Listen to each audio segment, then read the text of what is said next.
Nagsimula ang lahat sa syudad na nababalot ng kaguluhan habang umaalingaw ang mga desperadong sigaw sa lahat ng dako. Nang makita ito, napagtanto ng ating bida na malala na ang sitwasyon at kailangan niyang kumilos ng mabilis. Sa mga kalye, lumitaw ang mga kakaibang nilalang na may malalaking bibig at nagsimulang umatake ng mga tao. Samantala, sa isang chat ng online games, lahat ay nagpapanik tungkol sa isang zombie apocalypse.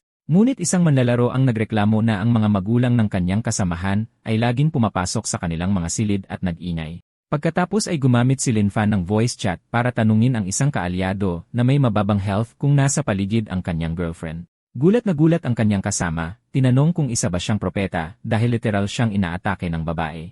Tinanong ng dalaga sa kanyang kandungan kung bakit siya biglang huminto sa gitna ng laban. Pagharap sa kanya, inilantad ng babae ang isang nakakatakot na bibig at biglang sumugod sa kanya. Sa kabila ng mga pakiusap ng kanyang mga kasama para sa tulong, sinabi lang ni Linfan sa kanya na mag-focus sa pagkuha ng tower. Ipinagdiwang ng bida ang panalo, sinasabi kung gaano kadali ito nang walang pabigat sa koponan. Bigla may kumatok sa pinto. Si Liu Weiwei, ang kanyang kapitbahay, na humihingi ng tulong. Binuksan niya ang pinto, at ipinaliwanag niya na may mga baliw na tao sa labas at kailangan niya ng lugar na mapagtataguan.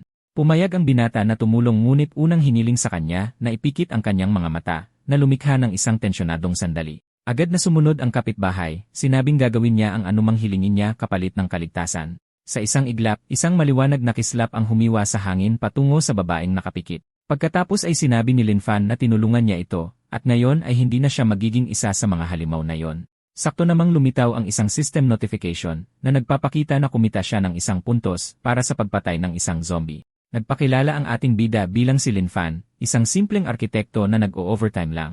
Inisip niya sa sarili na isang kakaibang aksidente ang nagdala sa kanya sa buong apokaliptik na gulo na ito. Naaalala niya na sinubukan niyang tulungan ang kanyang magandang kapitbahay, ngunit bigla itong nagbago at kinagat siya. Sa sandaling malapit na siyang mamatay, matagumpay na na-activate ang zombie apocalypse system. At ganoon na lang, ipinanganak siyang muli na ganap na naiba, na may isang system window na nagpapakita ng kanyang bagong stats. Pagtingin sa screen, naiintindihan niya na ang sistema ay nagbibigay ng mga attribute points para sa pagpatay ng mga zombie. Bigla, isa pang halimaw ang lumitaw sa pasilyo at nagsimulang kumain sa mga labi ng kanyang dating kapitbahay. Ang nilalang, na puno ng maraming mata, ay huminto sa pagkain at tumitig sa bida na may nagtatakang tingin. Walang pag-aalinlangan, ang halimaw na may bibig na galamay ay sumugod diretsyo sa ating bida. Nakangisi, sinabi ni Linfan na may gusto lang siyang kumpirmahin at sinabihan ang nilalang na lumayo. Sa isang hampas lang, tinalo niya ang kalaban at nakatanggap ng isa pang system point para sa pag-alis nito. Ang susunod niyang hakbang ay isara at harangan ang lahat ng pinto at bintana para maiwasan ang pag-akit ng mas maraming undead. Makalipas ang ilang oras, pagod at napapaligiran ng mga nakahandusay na katawan, sinabi niya na huwag mag-alala, tutulungan niya silang lahat. Ngunit may napansin siyang kakaiba at nagtataka kung bakit hindi bumabangon ang katawan ni Weiwei tulad ng iba. Napagtanto niya na maaaring nakagat na siya dati, na sa tingin niya ay magiging problema. Nagrereklamo ang bida na magiging mabaho ang amoy at magiging sakit ng ulo kung makikita siyang kasama nila. Para malutas ito, tinalian niya ang lahat ng kapitbahay na nakita niya sa daan para maiwasan ang anumang gulo sa hinaharap. Pagkatapos, kinalagkad lang ng binata silang lahat sa isang sulok ng pasilyo at iniwan silang nakatali. Sa sandaling iyon, nakarinig siya ng kakaibang ingay mula sa dulo ng pasilyo at naging alerto. Sumisilip sa kadiliman, nakita niya ang anino ng isang tao na naka-wheelchair na papalapit. Inilantad ng figura ang sarili nito bilang isang nakapangingilabot na zombie na may maraming pulang mata at galamay para sa bibig. Sa isang iglap, ang karumal-dumal na nilalang ay sumugod sa bida na may pambihirang bilis, handang umatake. Sa isang malinis na tama, tinalo ng ating bida ang nilalang. Kinilala ito bilang si Uncle John at nagtataka kung paano siya nakarating sa itaas. Nagbibiro tungkol sa sitwasyon, pinasalamatan niya ang zombie sa pag-abala na dalhin ang wheelchair sa kanya. Sunod, ginamit ng binata ang upuan para dalhin ang kanyang mga nakataling kapitbahay, nang angakong isasauli ito mamaya. Pagkatapos ay iniwan niya ang wheelchair at ang laman nito sa harap ng apartment 2, lahat silang 3. Sa labas, napagtanto ng bida na kahit katapusan na ng mundo, kailangan pa rin niyang maghanap ng mga supply para mabuhay.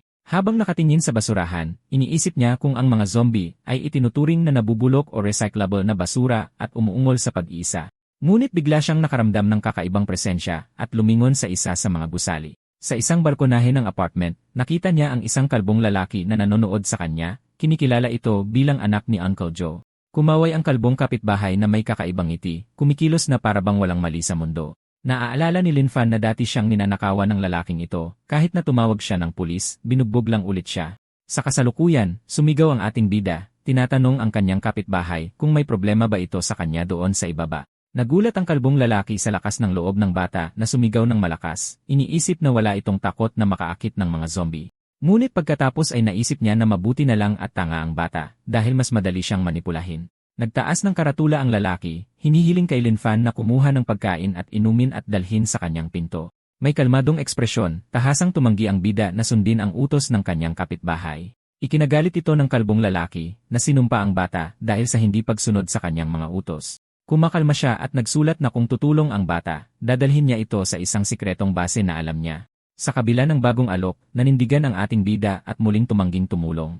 Nawala sa sarili ang kapitbahay dahil sa ugali ng binata at galit na nilukot ang papel. Pagkatapos ay sumigaw siya na kung gustong-gusto ng bata na mamatay, tutuparin niya ang kanyang hiling at nagsimulang magbato ng mga bagay sa kanya. Ang mga bagay na ibinato ng kalbong lalaki ay kumalat sa lupa, ngunit nanatiling hindi natitinag ang bida. Ang kaguluhan ay nakaakit ng ilang mga zombie na dumagsa patungo sa tahimik at kalmadong binata. Habang pinapanood ang nangyayari, tumawa ang kalbong kapitbahay at inasar ang bata, inaakalang takot na takot siyang tumakbo. Ngunit walang pag-aatubili, pinatay ng ating bida ang isa sa mga halimaw sa isang hampas na nagbigay sa kanya ng isa pang puntos. Isang system notification ang agad na lumitaw, kinukumpirma ang pagpatay at ang puntos na iginawad. Sa pagmamasid dito, natulala ang kalbong lalaki sa lakas ng bata at hindi maproseso ang nangyari. Pagkatapos ay itinuro niya na may natitira pang isang zombie, nangingisi na ang mga tangang humahamon sa kanya ay nararapat sa kanilang kinahinatnan. Sumang-ayon ang bida na may natitira pa at ipinakitang ipinapasan niya ang isang zombie sa kanyang balikat. Buong lakas niyang ibinato ang nilalang diretsyo sa balkonahe ng kanyang kapitbahay. Nataranta ang kalbong lalaki, pinapanood ang halimaw na lumilipad patungo sa kanya at sumisigaw kung ano ang ginagawa ng bata. Lumapag ang nilalang sa ibabaw mismo ng lalaki, walang awang inaatake siya sa balkonahe ng kanyang apartment. Habang humihina ang mga sigaw, kinuha ng ating bida ang isang bisikleta at mag-isang umalis sa madilim na kalye. Nakarating siya sa isang supermarket at isang bagong system notification ang lumitaw na nagbibigay sa kanya ng isa pang puntos. Mas maraming point notification ang lumitaw habang nilalabanan niya ang mga infected sa loob ng tindahan. Sa loob, pabiro niyang hinarap ang zombie manager sa cashier at kinuha ang lahat ng supply na kailangan niya. Gamit ang kanyang bisikleta at mga probisyon, plano niyang maghanap ng isang ligtas na lugar para mag-farm at makakuha ng mas magandang gamit. Bigla, isang malakas na ingay ang kumuha ng kanyang atensyon at isang nakakasilaw na liwanag ang tumama sa kanyang mukha. Palingon sa likod, nakita ng binata ang isang bus na humaharurot sa kalye at nagtaka kung saan ito nanggaling. Ang ugong ng makina ng sasakyan ay nakaakit ng isang malaking kawan ng mga zombie na tumakbo sa likod nito. Mabilis na lumapit ang bus sa ating bida na nagtaas ng kamay para senyasan ang driver na huminto. Ang matinding liwanag ng headlight ay nabulag siya sandali na nag-trigger ng isang masakit na alaala mula sa kanyang nakaraan. Sa isang kotse, isang babae ang nagrereklamo na hindi na niya matiis ang bata at inuutusan ang driver na itapon siya. Sa likod, yakap-yakap ng maliit na bata ang kanyang teddy bear at humahagulgol na namimiss ang kanyang ina. Ikinagalit ito ng babae na sinigawan ng bata, tinatakot siya para tumigil. Sa wakas ay nawalan siya ng pasensya, hinablot ang manibela ng umaandar na kotse para pilitin itong huminto. Ang pag-aaway ng dalawang matanda sa harapang upuan ay lalong nagpatakot sa maliit na bata. May luha sa kanyang mga mata, tinitigan ng bata ang eksena, takot na takot at nalilito. Bigla, sumalpok ang kotse sa isa pang sasakyan na nagdulot ng malubhang aksidente sa highway. Sa kasalukuyan, isang binata mula sa bintana ng bus ang umisi, tinatanong kung gusto niya ng sakay. Tumawa ang parehong lalaki, sinasabing kung hindi nila siya isasakay, maaari na lang niyang hintayin ang mga zombie na kumain. Tahimik lang si Linfan sa labas, pinagmamasdan ang sitwasyon mula sa ibabaw ng bus. Sa loob, isang estudyanteng nakasalamin ang kumwestiyon sa pag-ugali ng kanyang mga kaklase, pinaalalahanan sila na dapat silang magtulungan. Sumigaw ang bulina sa apokalipse, ginagawa niya ang anumang gusto niya at malupit na inatake ang batang nakasalamin. Pagkatapos ay idineklara niya na ngayong wala na ang guro, lahat ng mga sipsip sa guro ay nasa ilalim na ng kanyang utos. May malupit na ngiti, nagpa siya ang buli na maging mapagbigay at ipadala ang kanyang kaklase sa labas para sumama sa mga halimaw. Walang pag-aalinlangan, sinipa niya ang bata palabas ng umaandar na bus at sa kalye sa ibaba. Nagpatuloy ang bus at ang refleksyon ni Linfan sa side mirror ay nagpapakita na siya ay naiwan. Inasar ng driver ang ating bida dahil sa pagdadala ng kutsilyo, tinawag siyang tanga dahil sa pag-isip na kaya niyang lumaban mag-isa. Ngunit hinarap ng bida ang kawan at idineklara ng may paninindigan na hindi siya matatalo ngayon. Naaalala niya ang sinabi ng kanyang ina na maging mabait at matapang na bata dahil isang araw ay babalikan siya nito. Inaalala ang pangako na ginawa niya sa kanyang ina, hawak ang kutsilyo, nagpa siya siyang maging ang taong gusto nitong maging siya. May pambihirang lakas, inihagis ng ating bida ang kanyang kutsilyo sa kusina diretsyo sa bus. Tumama ang talim sa gulong na naging sanhi ng pagkawala ng kontrol ng sasakyan. Bumangga ang bus sa isang poste, nabasag ang salamin sa harap dahil sa impact. Ang buli sa manibela ay tumilapon sa lupa, nasugatan, at nagsimulang humingi ng tulong, umiiyak na ayaw niyang mamatay. Lumapit si Lin Fan gamit ang bisikleta habang inaamin ng nasugatang buli na mali siya at nagmamakaawang iligtas. Sumagot ang ating bida na hindi siya nagsisisi, takot lang siya dahil tapos na ang oras niya. Nakangiti, ipinaalam niya na papunta na ang kanyang kaibigan at gagabayan niya sila sa kanilang muling pagkikita. Desperado, sumigaw ang buli na bumalik ang bida at huwag siyang iwan sa kawan. Sa sandaling iyon, muling lumitaw ang estudyanteng sinipa palabas, ngayon ay isang zombie na, sa harap mismo ng kanyang dating kaklase. Dumagsa ang kawan ng zombie sa bus, at ang mga nakakakilabot na sigaw ng driver ay umalingaw-ngaw sa bakanteng kalye. Samantala, nagpepedal palayo si Lin Fan, at isang screen ang nagpapakita na ang kanyang lakas ay lampas na sa sukatan. Bigla, isang babaeng may anak ang tumawag sa kanya mula sa bintana ng gusali, humihiling na maghintay siya. Huminto ang binata at tinanong kung ano ang gusto niya habang sumisenya sa gutom na batang babae sa tabi nito. Sa pinto ng apartment, lumuhod ang babae, nagmamakaawa para sa kaunting pagkain para sa kanyang anak. Inalok siya ng bida ng 2 kalabasa at isang winter melon na ikinagulat ng babae sa kanyang kabutihang loob. Habang sinusubukang iproseso ito ng babae, napako ang mga mata ni Lin Fan sa isang bagay sa loob ng kanyang bahay. Nakita niya ang isang pampalamuting espada na nakasabit sa dingding ng sala at nagka-interes dito. Ipinaliwanag ng may-ari na ito ay isang replika mula sa isang laro at inaalok sa kanya ang espada para sa kanyang proteksyon. Nakangiti, tinanggap ng binata ang regalo at idinagdag ng babae na wala silang paggagamitan nito.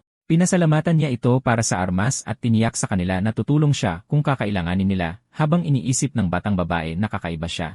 Sa labas, hinahangaan ng binata ang kanyang bagong replika ng Frostmer, sabik na subukan ito. Sa sandaling iyon, isang babaeng may kulay rosas na buhok ang inihagis mula sa isang gusali, habang may sumisigaw na mamatay na siya. Malakas na bumagsak ang babae sa lupa sa harap mismo ng bida, na nagulat sa biglaan at brutal na eksena. Pagtingin sa itaas, nakita niya ang isang malaking lalaki sa balkonahe, nagrereklamo na naglakas loob ang babae na suwayin siya. Nagsindi ng sigarilyo ang bruskong lalaki, at nagbulong tungkol sa nasayang, nag-isip kung kailan siya makakahanap ng isa pang tulad niya. Nakita ng ating bida na puno ng sugat ang katawan ng babae, at napansin ang tingin ng purong kawalan ng pag-asa at galit sa kanyang mga mata. Pagkatapos ay naalala niya na ang ekspresyon nito ay kapareho ng sa kanyang ama noong iniwan sila ng kanyang ina. Puno ng galit ang kanyang mga mata, tinitigan ng bida ang lalaki sa balkonahe at tinanong kung ano ang ginawa niya.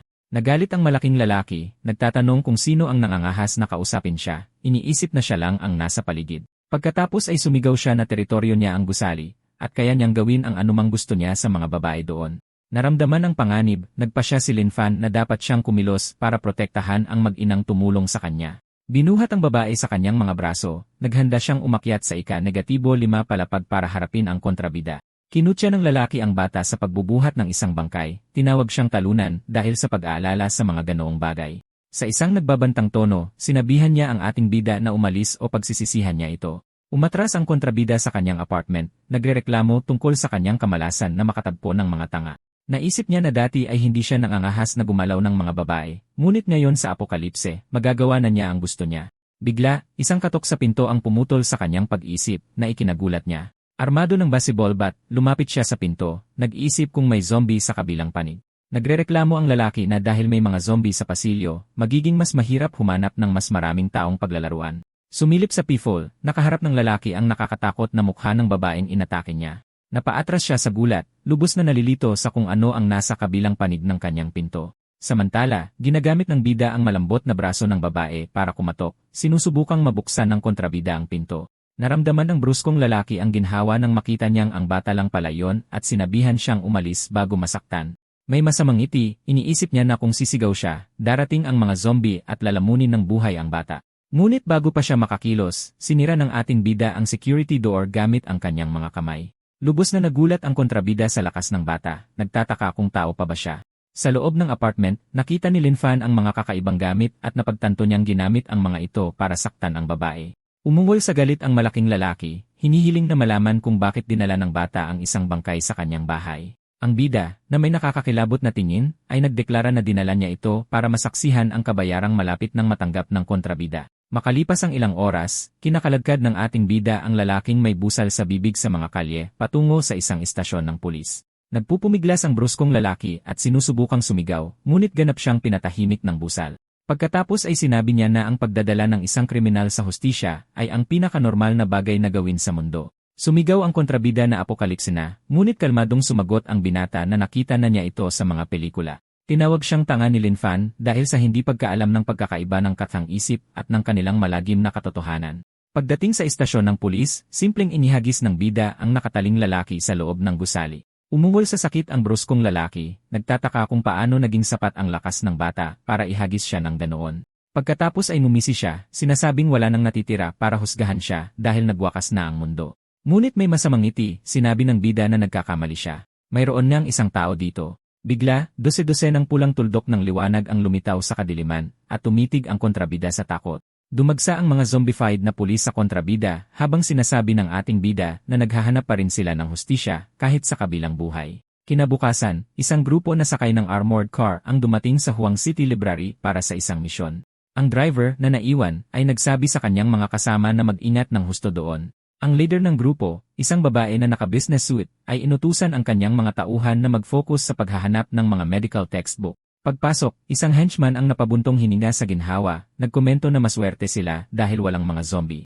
Ngunit biglang pinahinto ng kanilang leader ang kanilang pag-abante, naramdaman na mayroong mali. Maingat, sumilip siya sa isang siwang sa pinto para masiguradong malinis ang daan sa unahan. Iginiit ng isa sa kanyang mga tauhan na maayos ang lahat at masyado lang siyang paranoid. Hindi niya pinansin ang kanyang komento at inutusan ang lahat na tumigil sa pagdaldalan at hanapin ang medical section.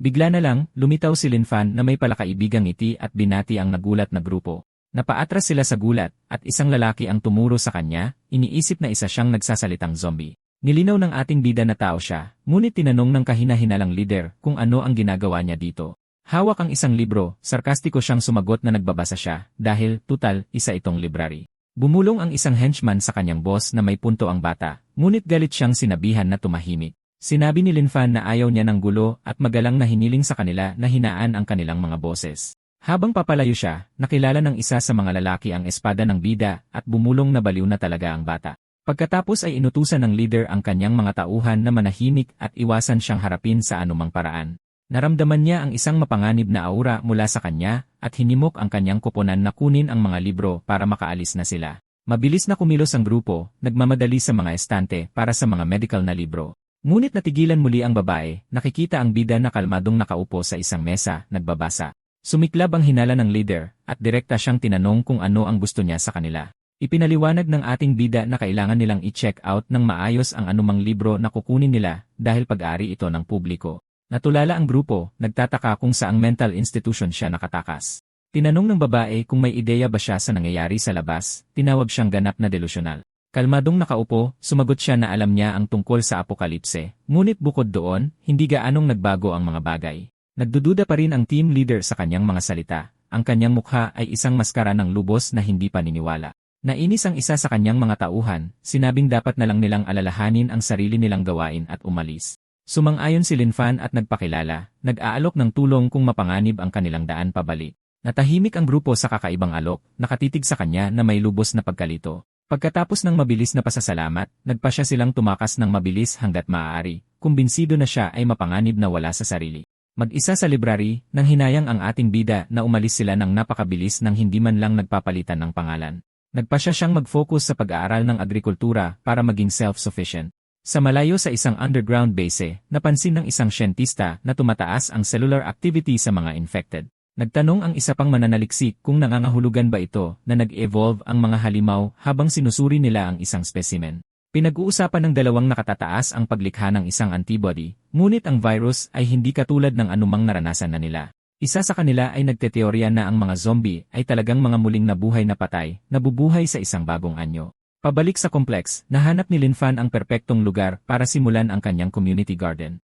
Nakasakbat ang kanyang espada sa likod, naghanda siyang ilapat ang lahat ng natutunan niya mula sa mga libro. Sumigaw ang binata sa mga kalapit na gusali, ipinakikilala ang sarili at ang kanyang plano na magtanim ng gulay.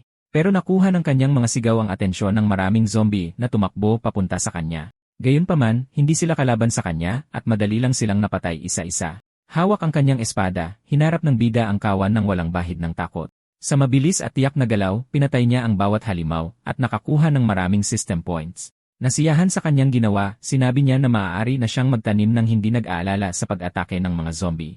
Habang tinitingnan ang mga bangkay sa lupa, napagtanto niyang wala ng ibang buhay sa malapit at magiging ligtas ang kanyang mga pananim. Kumalam ang kanyang sikmura at nagpasya siyang kailangan niyang kumain bago simulan ang trabaho sa kanyang bagong hardin. Pagkatapos ay binisita niya ang mag-ina at nagsalo sila sa instant noodles. Nag-aalala sa hinaharap ang babae, sinabi niyang hindi niya maaaring tanggapin na lang palagi ang libreng bigay. Diretsahang nagtanong ang binata kung may magagawa ba siya para tulungan ang kanilang sitwasyon. Nagulat ang babae sa simple at direktang alok niyang tumulong. Pinalakas ang loob, sinabi niyang gusto niyang isama ang kanyang anak at sumama sa kanya sa isang mas ligtas na lugar.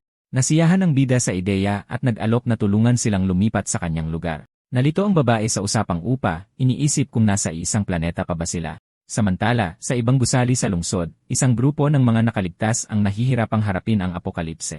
Biglang tumunog ang isa sa kanilang mga cellphone, na ikinagulat ng lalaking nag-aakalang baka rescue team ito. Sinagot ang tawag mula sa isang lalaking nagngangalang Chen, may nagtatanong tungkol sa pag-upa ng bahay. Ibinaba ng lalaki ang tawag, inis, inaakalang isang baliw na nagbibiro lang ito. Naglabas siya ng sama ng loob na bigla na lang dumating ang apokalipse, walang anumang senyales ng pag-rescue. Ngunit sa kanyang pagkagulat, tumunog muli ang telepono at paulit-ulit ang parehong numero. Galit na sinagot niya at sinigawan ang bida, na gusto lang namang umupa ng bahay para sa mag-ina. Ibinaba ng bida ang tawag, nagrereklamo kung gaano kaiksi ang pasensya ng mga tao ngayon. Nagpasya siyang tawagan muli ang lalaki, na labis na ikinagulat ng babaeng katabi niya. Sa kabilang linya, sumisigaw sa galit ang lalaki, ngunit mahinahong inulit ni Linfan na gusto lang niyang upahan ang bahay. Dahil naubos na ang pasensya, pumayag ang lalaki sa pag-upa, sinabi ang kanyang lokasyon, at hinamon siyang pumunta doon. Nagdiwang ang ating bida, sinabihan ang mag-ina na maghintay habang inaayos niya ang kanilang bagong tahanan. Bago pa man makatutol ang babae, nakaalis na ang bida, iniwan silang mag-isa sa apartment. Sa rooftop, tinanong ng isang kasamahan si Shen kung anong nangyari at sumagot siyang isang tangalang iyon. Hinila siya ng kanyang kaibigan sa isang tabi para pag-usapan ng pribado ang isang seryoso at mahalagang bagay. Inihayag niya na sa kanilang kasalukuyang supply, tatagal na lang sila ng kalahating buwan pa. Iminungkahi ng kaibigan na iwanan nila ang 4 na matatandang miyembro ng kanilang grupo para makatipid ng pagkain para sa iba. Sa isang nakakatakot na ngiti, nag-alok siyang ayusin ang problema at tanggalin din ang ibang mga lalaki. Plano rin niyang tanggalin ang mga hindi gaanong kaakit-akit na babae at iwan lang ang pinakamaganda para sa kanila. Tinignan ng dalawa ang mga babae nang may masamang hangarin at nagkasundong magsaya. Samantala, nagbibisikleta si Linfan sa mga kalyeng puno ng mga zombie habang ipinapakita ng kanyang stats ang pagtaas ng stamina. Mula sa tuktok ng gusali, natanaw ng mga survivor ang binatang kalmadong nagbibisikleta sa gitna ng gulo. Isa sa kanila ang sumigaw na huwag siyang maging tanga, iniisip na hindi siya makakalayo sa isang bisikleta. Mabilis na pumepedal ang bida, umiiwas sa mga halimaw habang papalapit sa kanyang patutunguhan. Dumating siya sa kanyang destinasyon, ang Marangyang Fang International Group Condominium at labis na humanga. Paglingon niya, napagtanto niyang nalagpasan niya ang kawan ng mga zombie na sumusunod sa kanya. Sa rooftop, sinisiguro ni Chen sa kanyang grupo na sa kanyang pamumuno, lahat sila ay kakain ng maayos at mabubuhay ng mas maganda. Kasabay nito, ang 4 na nakatatanda sa grupo ay tahimik na nag-uusap sa isang sulok ng rooftop. Sabi ng isang retiradong sundalo, naging pabigat na sila at kailangan ng mundo ang mga kabataan para muling bumangon. Pinapanood ng isang retiradong military engineer habang sinasabi ng isa pang senior na sa wakas ay natanggap na niya ito. Tinanong ng dating sundalo ang engineer kung pareho ba ang nararamdaman niya na sumagot na ang mahalaga ay mabuhay. Inaliw ng isang retiradong guro ang kanyang asawa, sinabing huwag humingi ng tawad sa pagdadala sa kanya dito. Kasabay nito, nagdiwang si Chen at ang kanyang kanang kamay dahil madali nilang nakumbinsi ang iba. Inihayag ng lalaki ang kanyang plano na tanggalin ang mga matatanda at ang iba pang lalaki para makuha ang lahat para sa sarili. Ngunit biglang tumayo ang isa sa mga nakatatanda at sinabing narinig nila ang buong plano ni Chen. Sabi ng dating sundalo, huwag silang mag-alala, ang mga matatanda ay payapang maghihintay na lang sa katapusan. Nagdulot ito ng gulat sa ibang mga survivor at nagsimula silang sumigaw na ihulog ang mga matatanda mula sa gusali para maiwasan ang gulo. Biglang may kumatok sa pinto ng rooftop at isang mahinahong boses ang tumawag kay Mr. Chen. Nagulat na lumingon ang grupo nang magpakilala ang boses bilang ang taong tumawag tungkol sa upa. Galit na sinigawan ni Chen ang bagong dating, tinatanong kung sino ang magbibiro ng ganoong bagay sa gitna ng apokalipse. Biglang nasira ang security door mula sa bisagra nito sa sobrang lakas na ikinagulat ng lahat. Lumitaw si Lin Fan sa pintuan, humihingi ng paumanhin at sinabing hindi niya napansin na napakarupok pala ng pinto. Ibinulong ng kanang kamay ni Chen ang plano na gamitin ang bagong dating bilang pain para sa mga zombie na akitin nila. Nagpalitan sila ng masamang ngiti, sumasang-ayon sa ideya na lutasin ang dalawang problema ng sabay. Tinanong ng ating bida kung sino si Mr. Chen, at sumagot ang lalaki na ito ang lugar niya at pwede na siyang umalis. Nagpasalamat ang binata at inalok ang kanyang bayad na 5,000 para sa upa, na lalong ikinagulat ni Chen. Dahil nawalan na ng pasensya, kinuha ni Chen ang pera at sinabi sa bata na manatili hanggat gusto niya, basta umalis na siya. Habang paalis, nagpasalamat at nagpaalam ang bida, na iniwang lubos na nalilito ang mga lalaki sa rooftop. Lumapit siya sa mga nakatatanda at nagtanong kung kasama ba nila si Mr. Zhao Eijin, na ikinagulat ng lahat. Nakilala ng binata ang engineer mula sa telebisyon, tinawag siyang bayani para sa kanyang trabaho sa teknolohiya ng armas ng bansa. Tinanong ng bida ang mga nakatatanda kung plano ba nilang umalis sa rooftop dahil delikado sa labas. Ipinaliwanag ng dating sundalo na mas gugustuhin nilang iwanan ang mga supply para sa mga mas bata at hindi mag-aksaya ng mga yaman.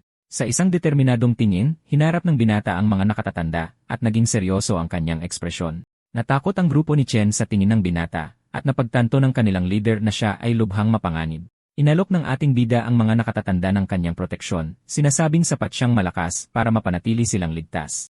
Magalang na tumanggi ang dating sundalo, sinabing pababagalin lang nila siya at masaya na silang malaman na mayroong isang tulad niya. Ngunit iginiit ng binata, inaalok sila ng lugar sa kanyang lugar, isang alok na ikinagulat ng mga nakatatanda.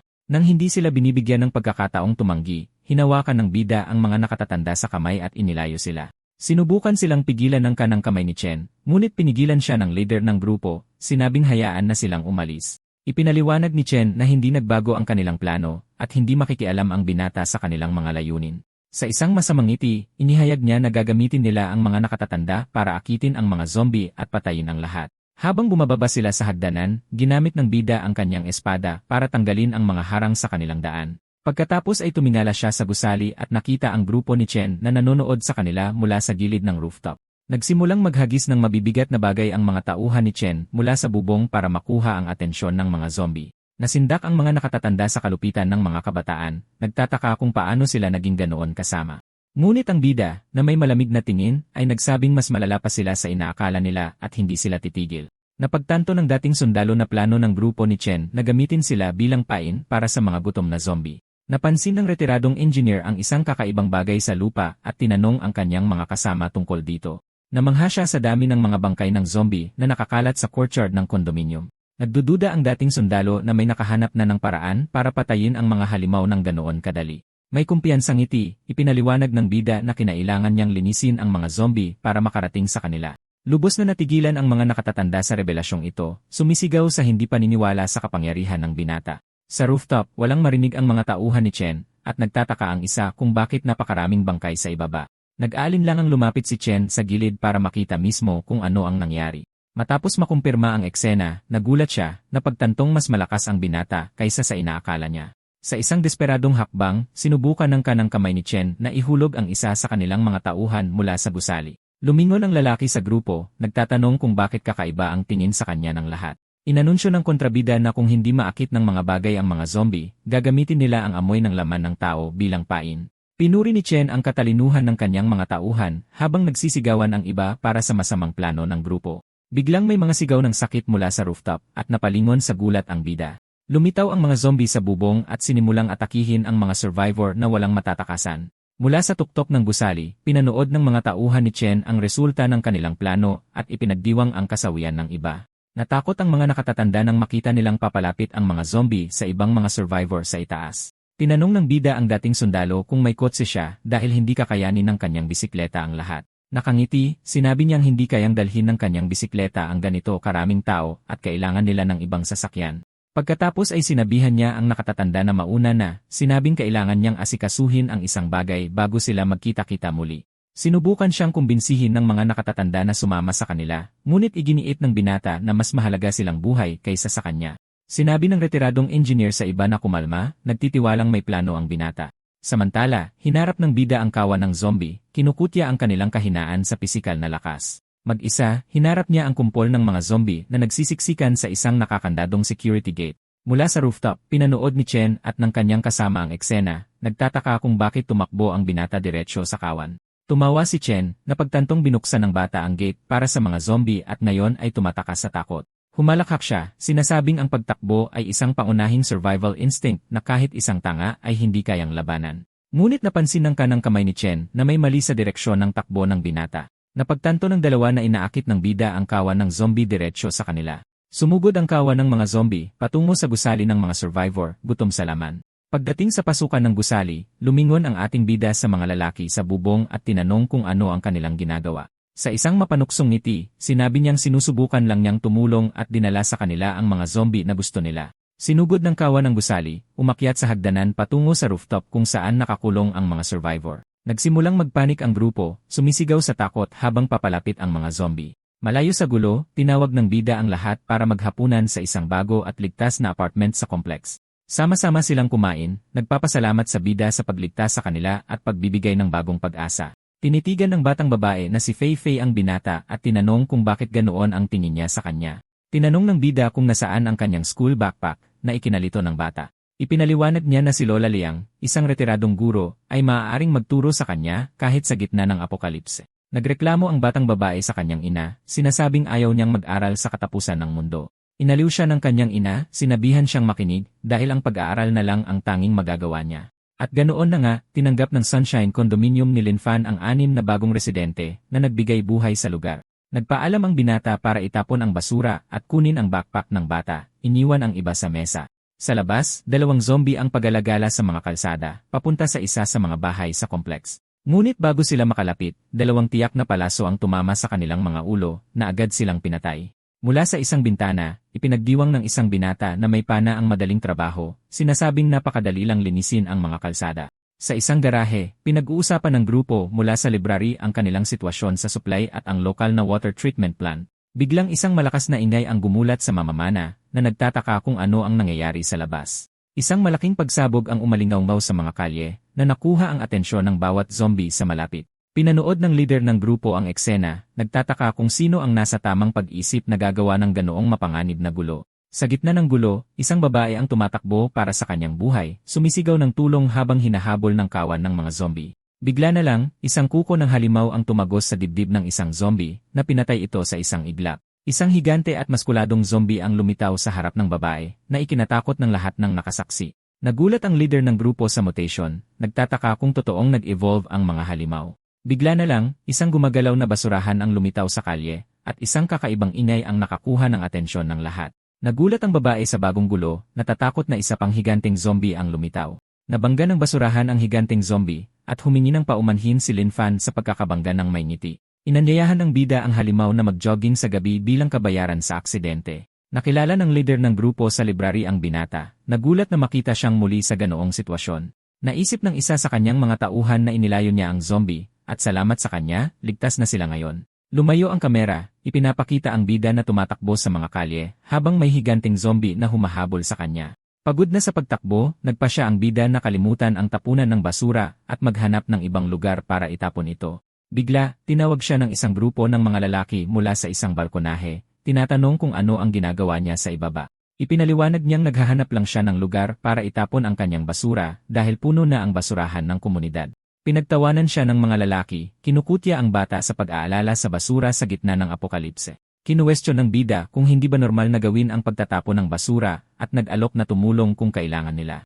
Nainis ang leader ng grupo sa kanyang ugali at binantaan siya, sinabing kaya niyang magpadala ng mga mersenaryo para habulin siya. Walang takot, nagpaalam lang ang ating bida at umalis na ikinagalit ng mga lalaki sa kanyang katapangan. Nagpa siya ang grupo na akitin ang ilang zombie para magsaya sa panonood sa bata na hinahabol. Nagsimula silang sumigaw at mag-ingay, umaasang makuha ang atensyon ng mga zombie sa kalye.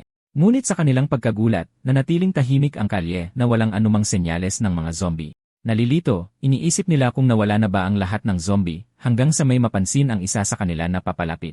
Lumitaw ang bida sa kanilang balkonahe, sinasabihan silang huwag mag-alala sa mga zombie sa labas. Pumasok siya sa apartment at sinabing babalik din siya agad, dahil kailangan muna niyang ayusin ang ilang bagay. Galit na galit ang leader ng grupo sa pagpasok, tinawag siyang baguhan dahil sa pagdadala ng mga zombie nang napakalapit.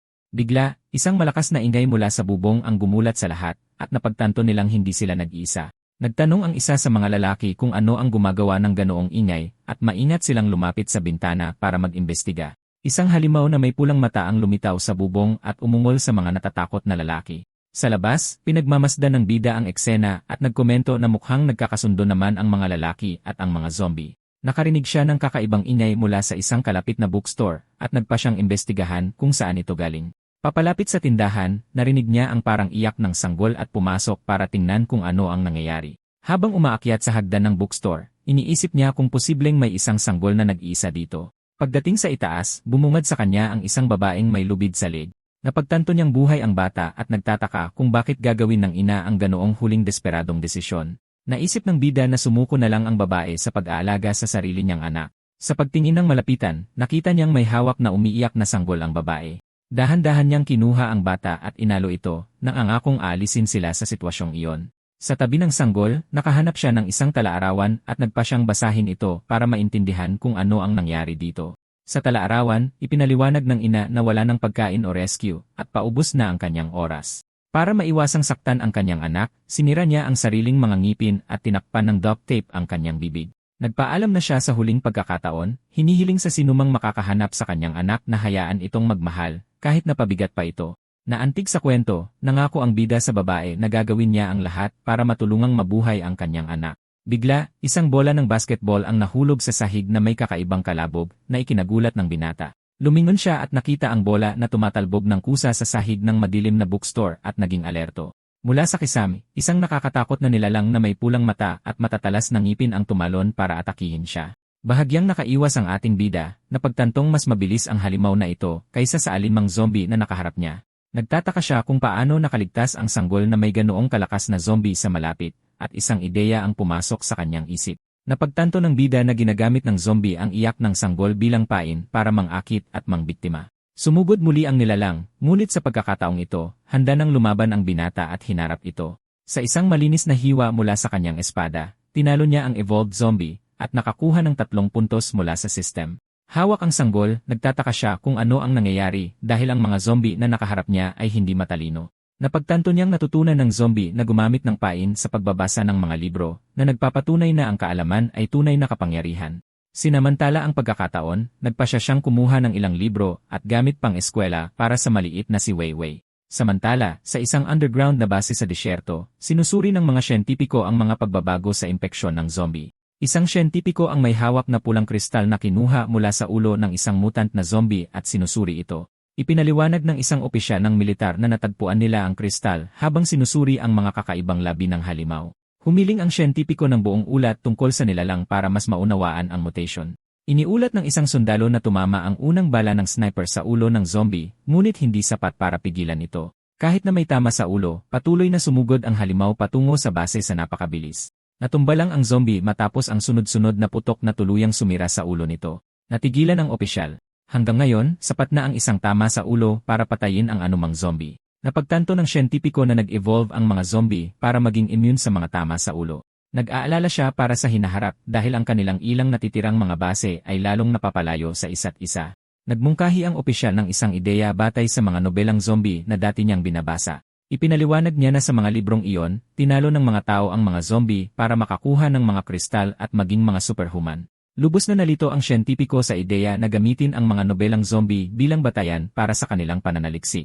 Sa malayo, isang babaeng nakasuot ng eleganteng damit ang tumingin sa labas ng bintana at nagulat na may makitang tao sa labas. Nagulat siya nang makita si Lin Fan na kalmadong naglalakad sa mga kalyeng puno ng zombie. Naramdaman ng bida ang kanyang titig at lumingon sa direksyon niya, kaya napatalon siya sa takot. Ang sweets influencer na si Xu Xiaoxiao ay nagtatago, takot na matuklasan ng binata. Sa labas, napagtanto ng ating bida na nakahanap siya ng isa pang survivor sa gitna ng magulong apokalipse. Bigla siyang nakarinig ng makina ng kotse at lumingon para tingnan kung ano ang nangyayari sa kalsada. Isang kotse ang huminto sa harap ng istasyon ng pulis, at isang grupo ng mga lalaki ang dali-daling lumabas. Ang mga miyembro ng Huang City Gang ay naghanda para pumasok sa gusali, may hinahanap. Kumaway ang bida sa grupo, naamoy ang matapang na amoy ng dugo sa kanila kahit sa malayo. Nagulat ang isa sa mga lalaki na may nakitang buhay at iminungkahi na patayin na lang siya para maiwasan ang komplikasyon. Pero sabi ng kanilang leader, hindi sila pwedeng mag-alerto sa mga zombie dahil may misyon sila para sa boss. Naiwan ng driver sa kotse, pinaplanong itali ang bata sa bumper, at hayaan siyang kainin ng mga zombie. Biglang lumitaw si Lin Fan sa bintana ng kotse na may nakakakilabot ng ngiti, tinititigan siya ng malapitan. May inosenteng ngiti, tinanong niya kung ano ang ginagawa ng grupo at binigyan sila ng magiliw na bati. Natakot ang driver sa bigla niyang paglitaw, nagtataka kung paano nakarating doon ang bata ng ganoon kabilis. Sa labas, nagulat ang ibang miyembro ng gang nang makita ang binata na kausap ang kanilang driver. Nagkunwaring kalmado ang lalaki sa kotse, tinanong kung nahanap ng mga kasama niya ang gusto ng boss. Kinumpirma ito ng leader ng grupo, sinabing sa mga baril na nahanap nila, mabubuhay sila ng komportable. Tinanong niya ang bida kung paano siya nakaligtas mag-isa, at ipinaliwanag ng binata ang kanyang kakaibang taktika. Tuluyang nalito ang lalaki sa sagot, iniisip kung may mali ba siyang pagkakaintindi. Biglang tinutukan ng leader ng gang ang ating bida, pinapaatras siya. May mapanuksong ngiti, tinanong niya kung may ideya ba ang bata kung ano ang hawak niya. Tama ang hula ni Linfan na pinasok ng grupo ang pulisya para magnakaw ng mga baril at tinitigan sila. Nagalit ang leader sa akusasyon, sinabing walang pagnanakaw sa apokalipse at minamaliit lang sila.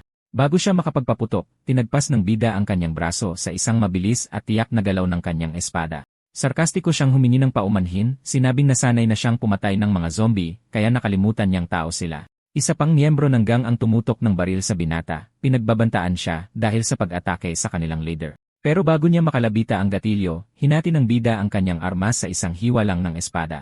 Ang ibang miyembro ng gang ay nasindak sa bilis at lakas ng binata, natatakot para sa kanilang buhay. Ang tunog ng putok ng baril ay nakaakit sa mga zombie, at sumigaw ang driver sa mga kasama na sumakay na sa kotse. Isang kawan ng zombie ang pumalibot sa sasakyan, at nagpanik ang mga miyembro ng gang sa mapanganib na sitwasyon. Pinaharurot ng driver ang sasakyan, iniiwan ang kanyang mga kasama para lamunin ng mga zombie. Sumisigaw sa takot ang mga iniwang lalaki habang papalapit sa kanila ang kawan ng mga undead. Pinalilibutan ng mga zombie, wala silang matakbuhan at walang awang inatake ng gutom na kawan. Pinapanood ng bida ang eksena, sinasabing kahit ang mga matulunging mamamayan ay hindi mapigilang sumugod para tumulong. Pagkatapos ay lumundag siya sa ibabaw ng mga lalaki, idineklara na maaaring mabagal ang hustisya, ngunit sa mundong ito, hindi ito nabibigo. Sa huling pamamaalam, iniwan ng ating bida ang mga miyembro ng gang sa kanilang malagim na kapalaran at umalis. Sumigaw ang isa sa mga lalaki na kunin ng kanyang mga kasama ang kanilang mga baril, pero huli na ang lahat. Nilamon sila ng mga zombie ng walang awa, ang kanilang mga sigaw ng paghihirap ay umalingaw-ngaw sa madilim at bakanteng kalye. Mula sa kanyang bintana, pinapanood ng influencer na siksuk siyaw-siyaw ang kaguluhan, nagtataka kung ano ang nangyayari. Sinubukan niyang unawain ang sitwasyon, ipinapalagay na ang binatang sanhi ng kaguluhan ay malamang na nilamon na. Bigla na lang, lumitaw si Linfan sa kanyang bintana na may nakakatakot na ngiti, ginulat siya habang nakatitig sa loob. Natakot ang babae sa kanyang paglitaw, nagtataka kung paano siya nakaakyat sa 3-leaf floor. Kaswal na umupo ang ating bida sa kanyang aircon unit, nagpa siya na bigyan ang babae ng sandali para kumalma.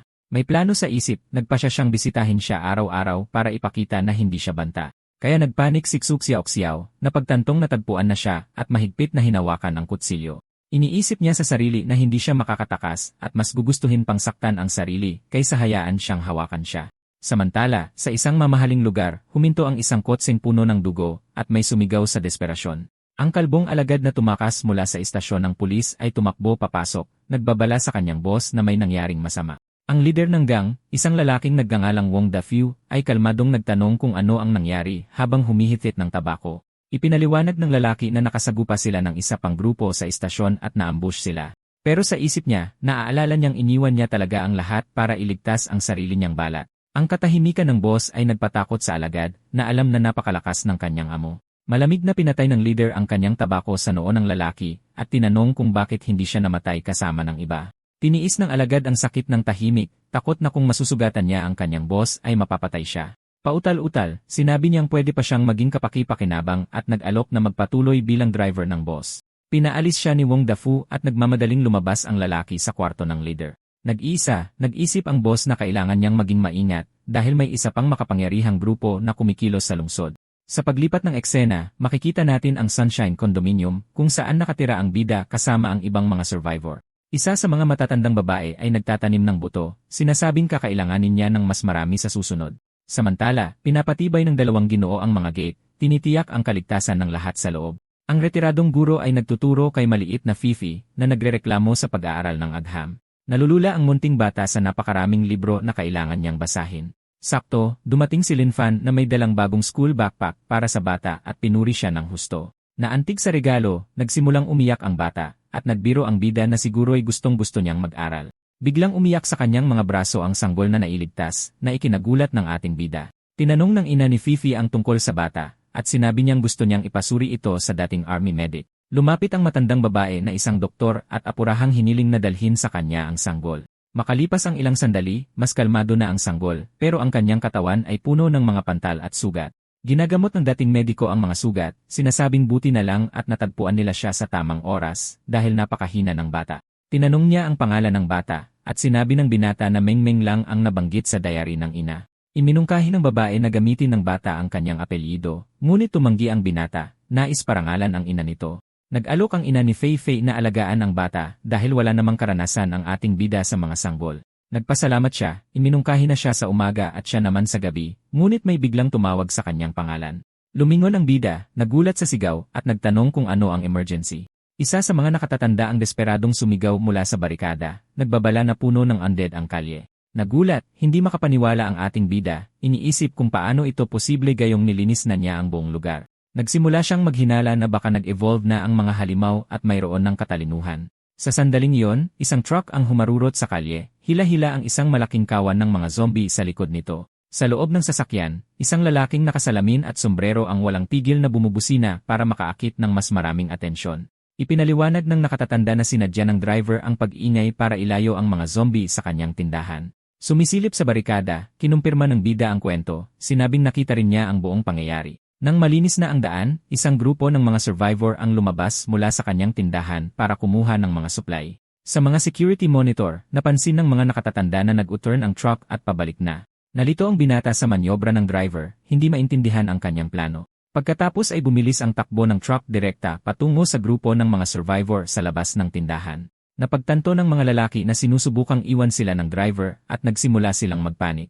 Sa isang flashback, naaalala ng driver na kasama niya ang kanyang pamilya sa simula ng apocalypse. Ipinangako niya sa kanyang asawa at anak na babalik siya agad na may dalang mga supply para sa kanila.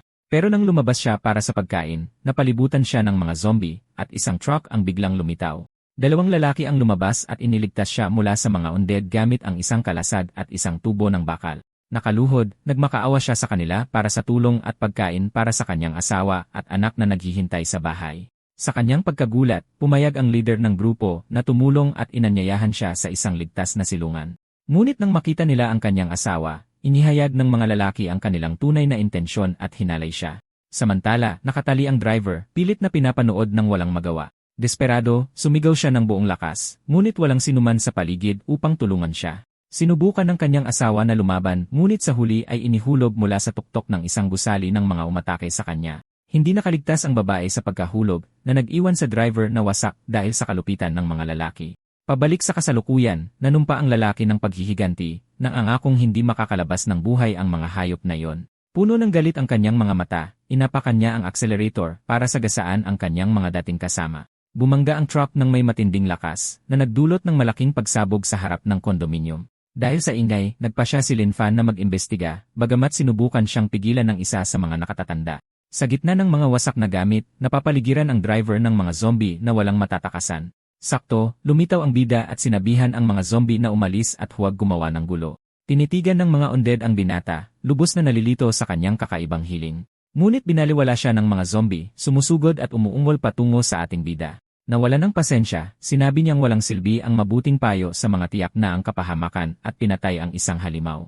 Pinapanood ng mga nakatatanda, isa sa kanila ay napagtantong ang binata ay isang super sundalo at ang pag-asa ng sangkatauhan. Sa labas, ang mga katawan ng mga dating kaalyado ng driver ay nakakalat sa mga labi. Pabalik sa kompleks, sinusuri ng dating mediko ang driver at sinabing mayroon lang siyang ilang dalos. Ipinaliwanag niya na iniligtas siya ng mga airbag at ang dugo ay dahil lang sa pagdurugo ng ilong na ikinagaan ng loob ng binata. Pagkatapos ay sinabi ni Linfan na kailangang linisin ang kalat sa labas at ang driver ang may pananagutan. Walang masabi ang ibang mga survivor, kakaiba ang kanyang lohika, ngunit sa paano man ay tama. Nagising ang lalaki, nag-iisip kung baka nakarating na siya sa langit. Kalmadong sumagot ang bida na nasa Sunshine Condominium siya, ang kanilang bagong tahanan. Sunod, inutusan niya ang lalaki na linisin ang mga bangkay ng zombie bago pa sila mangamoy. Nagpakilala ang driver bilang si Chen at sinabing kailangan niyang iligtas ang kanyang anak mula sa tabuan ng kontrabida. Pero pinigilan siya ng ating bida, tinatanong kung plano ba niyang tumakas matapos gumawa ng ganoong kalat. Pagkatapos ay nag-alok ang binata ng kasunduan, lilinisin ni Chen ang mga kalye, at bilang kapalit, ililigtas ng bida ang kanyang anak sa isang halaga. Makalipas ang ilang sandali, naglalakad si Linfan kasama ang bata, na nagtanong kung talaga bang pinapunta siya ng kanyang ama. Kinumpirma niya ito, idinagdag na nagbayad ang kanyang ama ng 100 yuan para sa serbisyo na ikinalito ng bata. Mula sa isang bintana, nagulat ang influencer na si Suk Xiaoxiao na makitang muling lumitaw ang binata. Nainis siya nang makita na sa pagkakataong ito, kasama niya ang isang inosenteng bata. Pagkatapos ay tumingala ang bida, napansin na ang babae sa bintana ay matamang nanonood sa kanya. Nakangiti siyang kumaway sa babaeng nagmamasid sa kanya mula sa bintana ng gusali. Natakot si Suk Xiaoxiao sa kanyang ngiti, kumbinsido siyang isa siyang mapanganib na baliw. Dahil sa takot, nagmadali siyang isara ang mga kurtina at magtago sa kanya sa lalong madaling panahon. Umiiyak ang babae, ipinapalagay na dinukot niya ang bata at tinatangisan ang kanyang malagim na kapalaran. Naging kakaiba para sa ating bida ang kanyang reaksyon, iniisip kung nawala na ba siya sa sarili dahil sa apokalipse. Nagpasya siyang huwag na lang siyang pansinin at pinayuhan ang bata na lumayo sa mga taong may problema sa pag-isip. Samantala, nagmamaneho ang grupo sa library sa isang desyertong kalye at nakakita ng isang kawan ng mga zombie. Bigla, isa sa mga lalaki sa kotse ang napaatras sa gulat sa nakita niya sa labas. Tinanong ng leader ng grupo mula sa likurang upuan ang kanyang kasamahan kung ano ang nangyayari. Itinuro ng lalaki ang ating bida at ang bata, na kalmadong naglalakad sa kabilang panig ng kalye. Nagwi-window shopping silang dalawa, at inalok ng bida ang bata ng isang manika. Nag-aalala ang leader ng grupo, alam na kung makita sila ng mga zombie, mapapahamak sila. Sinabihan niya ang driver na bumusina para ilayo ang mga zombie sa dalawa na nasa kalye. Pero sa halip na busina, musikang pambata ang narinig ng grupo, na lubos nilang ikinalito. Inactivate ng bida at ng bata ang isang kumakantang laruang cactus para akitin ang mga halimaw. Ang tunog ng musikang pambata ay nakuha ang atensyon ng bawat undead na nilalang sa malapit. Bilang tugon, isang malaking kawan ng mga zombie ang nagsimulang tumakbo patungo sa ingay na kanilang ginawa. Tuluyang binaliwala ng mga halimaw ang kotse, dumiretso sa tindahan kung nasaan ang lalaki at ang bata. Nagreklamo ang lalaki sa kotse na nilinlang sila ng binata at inakit ang lahat ng zombie sa kanya. Napagtanto ng grupo sa kotse na napapaligiran na sila ngayon at nasa masamang sitwasyon. Sa malayong base sa disyerto, inihayag ng isang siyentipiko ang mga resulta ng pagsubok mula sa isang zombie kristal. Inihayag ng siyentipiko na hindi kilala ang sangkap ng kristal at nagtanong tungkol sa katatagan nito. Sumagot ang isa pang mananaliksik na ito ay napakatatag, na may panlabas na balot na kasing tigas ng balat. Nang hinayang ang pinuno ng pananaliksik na kahit sa kanilang pinakamahusay na kagamitan, wala silang ideya kung ano ang ginagawa ng kristal. Tinanong niya kung may progreso na ba ang ibang base ng mga survivor sa pagkuha ng mga kristal na ito. Sinabi ng kanyang assistant na wala, at napagpasyahan nilang mga espesyal na zombie lang ang nagtataglay ng bagay na yon. Nag-aalala dito ang siyentipiko dahil pinatutunayan nitong nag-evolve ang mga halimaw na ginagawang hindi tiyak ang hinaharap. Samantala, sa rooftop ng isang gusali, isang binatang may bughaw na buhok ang nagsasaya na sa wakas ay nagawa na niya ito. Hawak niya ang isang pulang kristal na idineklara na tulad sa mga nobela, nakuha niya ito mula sa isang zombie. May masamang kislap sa kanyang mga mata, plano niyang sipsipin ang kristal para lumakas at mamuno sa apokalipse. Naghanda ang binata na kainin ang kristal at angkinin ang kapangyarihang labis niyang inaasam. Sumigaw siya na siya ang magiging hari ng apokalipse at makukuha niya ang sinumang babaeng gusto niya. Ngunit makalipas ang isang sandali, nalito ang binata dahil tila walang nangyari sa kanyang katawan. Nainis, tinanong niya kung bakit walang silbi ang kristal, salungat sa ipinangako ng kanyang mga libro. Bigla, isang matinding sakit ang tumusok sa kanyang tiyan, at inisip niyang sa wakas ay umepekto na ang kristal. Namimilipit sa sakit ang binata sa sahig, ngunit naniniwalang kung matitiis niya ito, isang magandang kinabukasan ang naghihintay.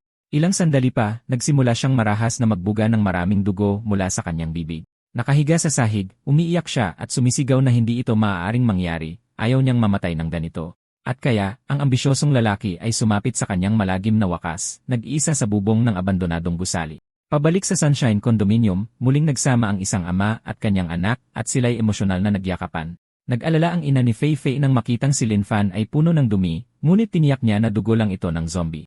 Pinuri ng dating sundalo ang kahusayan ng binata at sinabihan ang bagong dating na magbayad para sa serbisyo. Medyo nahihiya, iniabot ng ama ng bata sa ating bida ang isang-100 yuan bill. Kinuha ni Lin Fan ang pera ng may ngiti, sinasabihan siyang huwag mag-alala sa pasasalamat dahil trabaho niya ito. Ipinaliwanag niya na ang pera ay paunang bayad, na ikinagulat ng bagong dating na tinanggap niya talaga ito. Pagkatapos ay bumulong ang lalaki sa nakatatanda, tinatanong kung hindi ba niya nakikitang medyo kakaiba ang sitwasyon. Ipinaliwanag ng Ginoo na ang pagbabayad para sa mga serbisyo ay ang pundasyon ng kaayusan, na tinitiyak na mayroon silang kinabukasan. Idinagdag ng isa pang nakatatanda na noong una, akala nila ay baliw ang bida, ngunit ngayon naiintindihan na nila ang kanyang pananaw. Nalilito ang bagong residente sa usapan, ngunit nararamdaman niyang napakalalim ng lahat ng ito.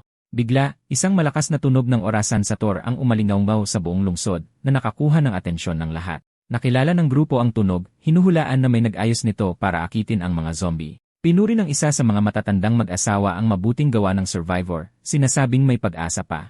Samantala, maraming zombie na may nagniningning na pulang mata ang gumagala sa mga kalye ng lungsod. Naakit ng kampana ang atensyon ng kawan ng mga undead, na tumakbo patungo sa tunog. Malapit sa Tor, ipinagdiriwang ng grupo sa library ang napakagandang plano ng kanilang leader na gamitin ang kampana. Ngunit nagbabala ang leader ng grupo na ang paraang ito ng paglilihis ng atensyon ay hindi gagana magpakailanman. Pagkatapos ay hinimok niya ang kanyang mga tauhan, sinasabing mayroon lamang silang 2 minuto para kunin ang mga supply. Bigla, ang kotse ng grupo ay inangat mula sa lupa ng isang misteryosong malakas na puwersa. Natakot ang isa sa mga lalaki dito at sumigaw sa kanyang leader na mag-ingat. Isang higante, maskuladong berdeng zombie ang lumitaw at nagsimulang atakihin ang iba pang mga halimaw sa paligid nito.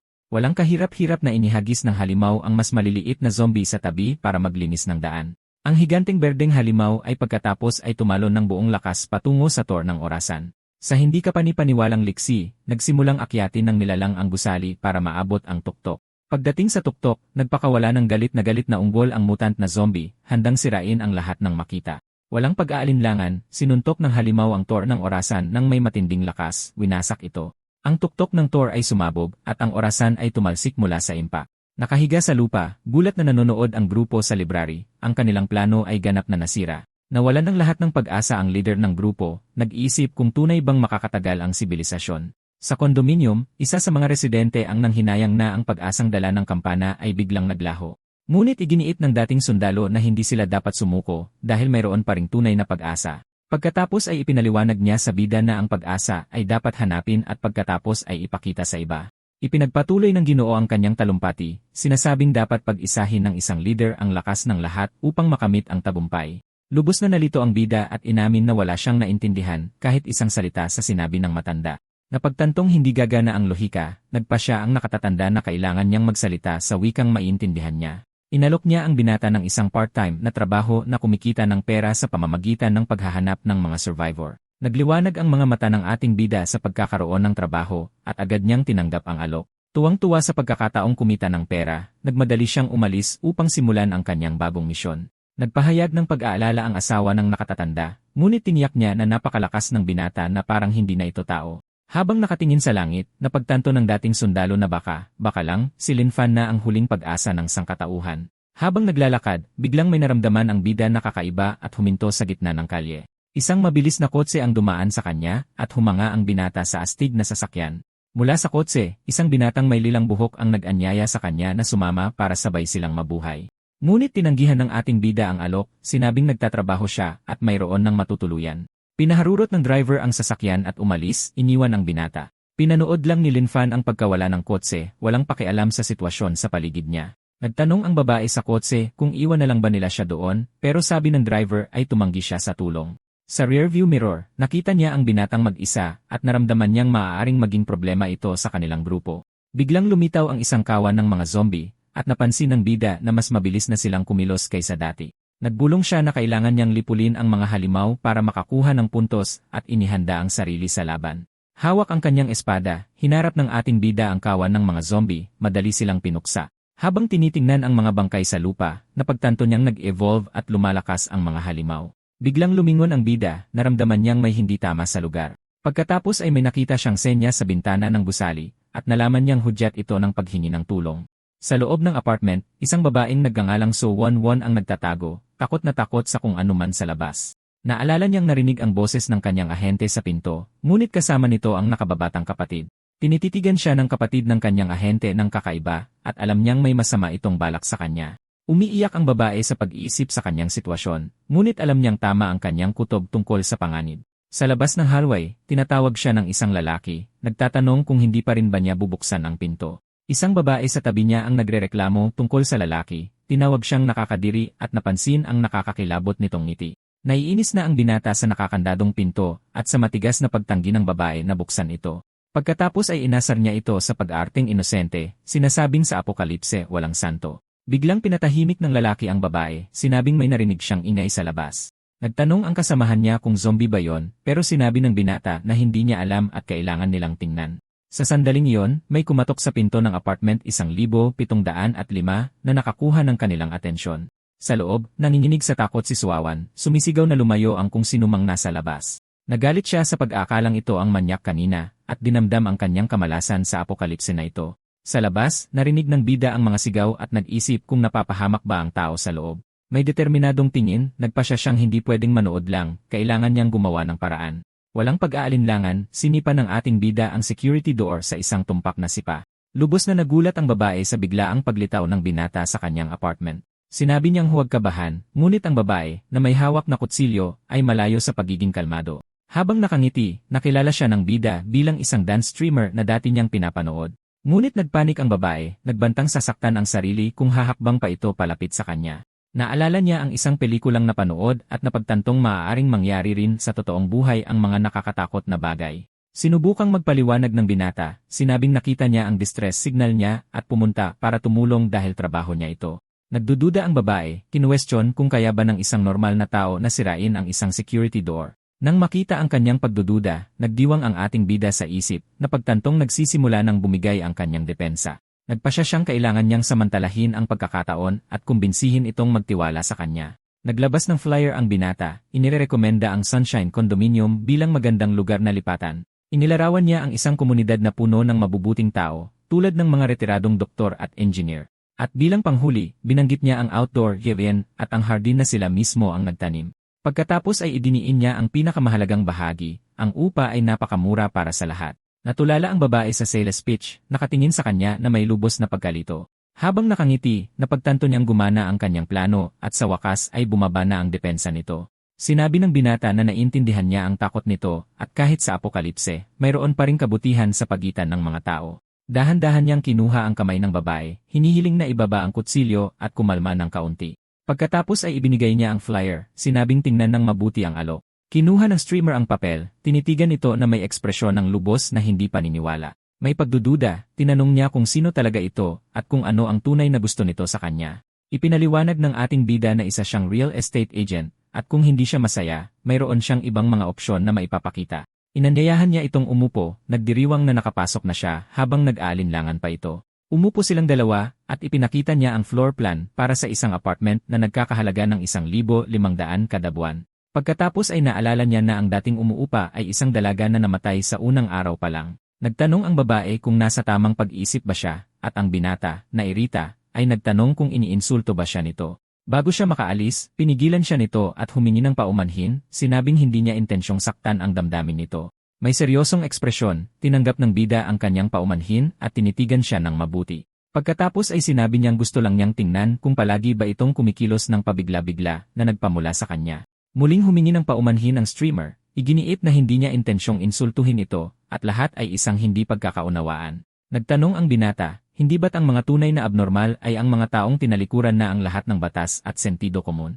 Sinabi niyang ang mga tao ang pinaka-nakakatakot na bagay, at sinusubukan lang niyang sundin ang mga lumang patakaran. Sumang-ayon siya sa kanyang lohika, at nagpa siyang kailangan na niyang umalis, lalo na't sira na ang kanyang pinto. Tinanong ng bida kung upahan niya ang lugar, at pumayag ang babae, sinabing naniniwala siya sa lahat ng sinabi nito. Pagkatapos ay sinabihan niya itong mag-impake, isang bigla ang utos na ikinalito niya. Sa kanyang isip, iniisip ng streamer kung baliw ba ang lalaking ito, dahil pinag-uusapan ang pera sa panahon ng apokalipse. Pagkalipas ng 10 minuto, lumabas siya dala ang kanyang mga gamit, at tinanong ng ating bida kung dadalhin niya ba talaga ang lahat ng iyon. Kinumpirma ito ng babae at nagpahayag ng pag-aalala para sa ibang mga nakaligtas sa sahig sa ibaba. Habang bumababa sila ng hagdan, tiniyak niya sa babae ang kanyang lakas, at nangutya ito, ipinaalala ang sirang pinto. Pagdating sa mas mababang palapag, biglang lumitaw sa harapan nila ang lalaking nanliligalig sa kanya. Nagulat ang babae sa paglitaw ng kontrabida at mabilis na nagtago sa likod ng ating bida. Gamit ang isang kutsilyo, binantaan ng lalaki ang binata. Idineklara na hindi niya dadalhin ang babae kahit saan. Isinuot ni Linfan ang kanyang salamin at hinarap ang umatake na may ngisi. May nakakatakot na titig, tinanong niya ang kontrabida kung paano nito planong pagsisihin siya sa kanyang mga ginawa. Sa isang iglap, inagaw ng bida ang sandata ng lalaki, walang kahirap-hirap na inagaw ang kutsilyo mula sa kamay nito. Lubos na natulala ang umatake sa bilis at lakas ng binata, natatakot para sa kanyang buhay. Nagtataka siya kung paano nakuha ng bida ang kanyang sandata bago pa man siya makakilos. Hawak ang kutsilyo, pinagsabihan siya ni Lin Fan sa pagbabanta sa mga tao, ipinaalala na ito ay isang krimen. Parehong ang streamer at ang kontrabida ay lubos na nalito sa leksyon ng binata tungkol sa batas. Pagkatapos ay ibinalik niya ang kutsilyo sa lalaki, nagbabala na kung aatakihin siya, ipagtatanggol niya ang kanyang sarili, na maaaring maging magulo. Hawak ng umatake ang kutsilyo, hindi lubos maisip ang nangyari sa hallway. Biglang lumitaw ang kasabwat ng kontrabida, at nakilala siya ng streamer bilang kanyang dating ahente na si Liu Hong. Naalala ng dalaga na dati ay parang kapatid na babae niya ang ahente, ngunit ngayon ay naging isang masamang tao na. Sinabi ng bida sa streamer na umalis na kasama niya habang masamang nakatingin sa kanila ang dalawang kontrabida. Ngunit sumigaw sa galit ang umatake, inuutusang huminto sila kung nasaan sila. Lumingon ang ating bida na may kalmadong ekspresyon at tinanong kung ano ang gusto ng lalaki sa kanila. Hinarangan ng kontrabida ang kanilang daan, iniisip na hindi niya pwedeng hayaan na lang itong umalis. Inakusahan niya ang binata na kinukuha ang babae para sa sarili nitong makasariling dahilan at pinagsabihan siya ng ating bida dahil sa kawalan ng galang. Pagkatapos ay binantaan ng umatake ang babae, sinasabing kung sasama siya sa lalaking ito, isang kahindik-hindik na kapalaran ang naghihintay sa kanya. Sinabi niyang sa apokalipse ay walang batas at ang pananatili sa kanya ang pinakamahusay at tanging pagpipilian niya.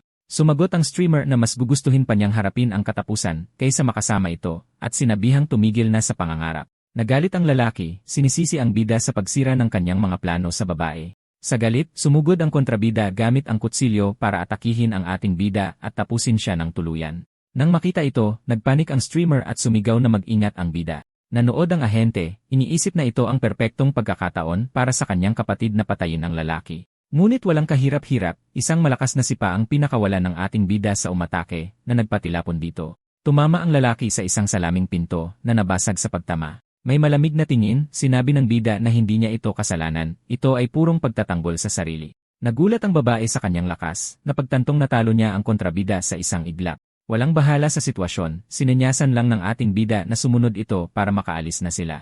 Nagmadali ang ahente para tulungan ang kapatid, habang sumunod naman ang streamer sa bida palabas ng gusali. Sa hagdanan, nakita niya ang mga bangkay at tinanong kung siya ba ang pumatay sa kanila, at sumagot ang binata na pagtatanggol lang sa sarili.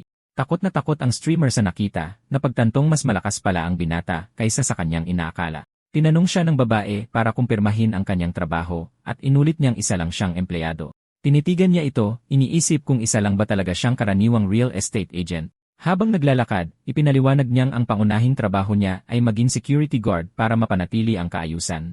Nagulat ang streamer nang malaman niyang isa siyang security guard at tinanong kung nagde-deliver din ba siya. Nang kumpirmahin niya ito, humagalpak siya ng tawa, napagtantong nakahanap siya ng isang napakalakas na lalaki. Hindi maintindihan ng ating bida ang kanyang pagtawa, sinisisi na ang isang mabait na babae ay maaaring maging napakatanga. Pagdating nila sa kondominium, binati siya ng dating sundalo, sinabing natututo na rin siya sa wakas. Binati siya ng matanda sa pakikipag-ugnayan sa isang magandang babae na nagpamula sa kanya. Pagkatapos ay bumulong siya sa tenga ng binata, pinapayuhang enjoy ang buhay habang bata pa. Nagbiro ang Ginoo, iniisip ang isang matandang bersyon ng ating bida na bigong sinusubukang lumandi sa isang babae. Sa kanyang imahinasyon, tinanggihan siya ng dalaga, at sinubukan siyang suyuin ni matandang Lin Fan gamit ang kanyang minimum wage na sahod. Balik sa kasalukuyan, sinigawan ng bida ang matanda, tinatanong kung ano ang pinagsasabi nito. Sakto namang tinawag ng nanay ni Fifi ang binata para kumain kasama ang ibang residente. Ipinakilala ng ating bida ang streamer sa tagapagluto at sa anak nitong si Fifi na nasa balkonahe. Pinuri ng maliit na bata ang ganda ng bagong dating, sinabing siguradong gusto siya ng bida. Nahiya ang streamer sa papuri at sinabing napaka-cute din ng maliit na si Fifi. Sunod, ipinakilala niya ito sa network specialist at sa anak nito, pati na rin sa 4 na senior citizen. Pinuri ng matandang mag-asawa ang bagong residente, sinabing may magandang taste sa babae ang binata. Umupo na ang lahat para kumain ng sabay-sabay, at pinagsilbihan sila ng nanay ni Fei Fei. Puno ang mesa ng iba't ibang masasarap na pagkain para sa lahat ng bagong residente. Pinuri ng streamer ang pagkain, at sinabi ng tagapagluto na kahit sa apokalipse, ito ay isang masarap na handa. Naging emosyonal ang babae, iniisip na tama ang kanyang naging desisyon at dinala siya ng ating bida sa paraiso. Tinanong ng dating sundalo kung paano niya nakuha ang kanyang supply ng tubig dati, at inamin niyang hindi siya sigurado. Ipinaliwanag niyang mukhang maiinom naman ang tubig sa gripo, at kahit takot, ininom niya ito at maayos naman siya. Nagulat ang isa pang residente dahil ang ginagamit lang nila ay ang purified water na dala ng bida. Naisip ng senior na ang tubig mula sa treatment plant ay dumadaan sa maraming proseso para malinis. Dahil dito, hinala niya na may mga survivor sa planta na nagpapanatiling gumagana ang proseso ng paglilinis. Sumang-ayon ang isa pang ginoo, nag-aalala na kapag naubos ang kanilang supply ng pagkain, hindi sila mabubuhay. Pagkatapos ay inanunsyo ng bida na pupuntahan niya ang istasyon, dahil alam niya ang eksaktong lokasyon nito. Nagpahayag ng pag-aalala ang streamer, tinanong kung hindi ba delikadong pumunta doon mag-isa. Tiniyak niya rito, sinabing pupunta pa rin siya dahil mahalaga ang pagkakaroon ng malinis na tubig. Pagtapos kumain, inanunsyo ng binata na pupunta na siya sa istasyon at naniningil siya ng 100 sa bawat lakad. Dahil sa pagkakataon, nagsimulang mag-order ang ibang residente sa ating bida. Nagtanong ang bagong residente kung isa ba siyang super soldier, at sumagot ang matanda na kailangan niyang alamin ito para sa sarili. At sa gayon, umalis ang bida para sa kanyang bagong misyon, patungo sa water treatment plant. Sa loob, isang kalbong lalaki ang nagrereklamo sa pamumuhay ng mag-isa sa gitna ng dumi at basura. Ang administrator ng istasyon, si Wong Kai, ay pagod na pagod at mukhang napakahina. Pagkatapos ay nagkwento siya sa kanyang aso, sinabing sa tingin niya ay hindi na siya magtatagal pa. Desperado, sinabi ng lalaki na isa lang siyang ordinaryong tao at hindi na niya kayang magpatuloy. Ngunit, naisip niya ang ibang mga survivor at nagpa siyang patuloy na lumaban para magkaroon sila ng tubig. Biglang tumakbo palabas ng kwarto ang aso at nagsimula ang isang masayang tugtog. Ang ringtone ng cellphone na nakatali sa aso ay nakakuha ng atensyon ng isang kawan ng mga zombie na humabol dito sa buong istasyon. Mula sa pintuan, pinapanood ng administrator ang eksena, dinamdam ang kanyang kakulangan sa pagkain at lakas. Pagkatapos ay humugot siya ng inspirasyon mula sa tapang ng aso, nagpa siyang hindi siya basta-basta susuko. Patuloy na tumakbo ang aso habang tumutunog ang cellphone, inaakit ang lahat ng zombie sa istasyon. Ngunit biglang huminto ang aso at umungol, nakaramdam ng isang kakaiba at mapanganib na presensya sa malapit. Isang speed-type na evolved zombie ang lumitaw sa harapan nito na may gutom at nakakatakot na itsura. Pagkatapos ay sinimulang habulin ng nilalang ang aso na tumakbo para iligtas ang buhay nito mula sa pagkalapa. Walang matakbuhan, sumiksik ang aso sa isang sulok, takot na takot sa paparating na halimaw. Sa sandaling yon, dumating ang bida sakay ng kanyang bisikleta at nahanap na medyo kakaiba ang evolved zombie. Pagkatapos ay kumaway siya sa halimaw at binati ito ng palakaibigan na para bang walang mali. Nalito ang zombie sa kilos ng binata at sumugod para atakihin siya gamit ang matatalas nitong kuko. Umiwas ang ating bida, sinasabihan ang nilalang na huwag magmadali dahil ayaw niyang makipag-away. Pagkatapos ay nagbabala siya na kung aatakihin siya, lalaban siya, at maaaring hindi maganda ang kahihinatnan para sa halimaw. Sa isang hagod lang ng kanyang espada, pinatay niya ang zombie na nakakuha ng 3 system points para sa panalo. Isang kumikinang na pulang kristal ang lumitaw mula sa bangkay ng halimaw sa sahig ng istasyon. Pinagalitan ang bida ang mga labi ng zombie, sinabing binalaan niya itong huwag siyang atakihin ng basta-basta. Lumapit ang aso sa ating bida at tumahol na parang nagpapasalamat sa tulong. Hinimas ng binata ang aso at hiniling na dalhin siya sa iba pang mga survivor. At sa gayon, sabay silang bumalik patungo sa kondominium habang patuloy pa ring tumutunog ang cellphone. Habang nagpipedal, sinisipa ng ating bida ang mga zombie at nagpatuloy sa kanyang daan kasama ang aso. Humanga siya sa talino ng aso habang ginagabayan siya nito at mahusay na umiiwas sa mga hadlang. Dinala siya ng aso sa isang madilim at puno ng basurang silid sa water treatment plant. Sa loob, nagsimulang maglakad pa ikot-ikot ang aso at tumahol ng masigla para makuha ang kanyang atensyon. Hinimas ng bida ang aso at sinabing susundan niya ito kahit saan siya dalhin. Pagkatapos ay ginabayan ng aso ang ating bida sa chlorination room kung saan nagtatago ang administrator. Sa loob, dinamdam ng lalaki na natagpuan na siya at hindi alam kung ano ang nangyari sa kanyang aso. Nagpanik siya, napagtantong kung babalik ang aso, walang magbubukas ng pinto para dito. Bigla, nakarinig siya ng tahol at nagulat sa hindi inaasahang ingay mula sa labas.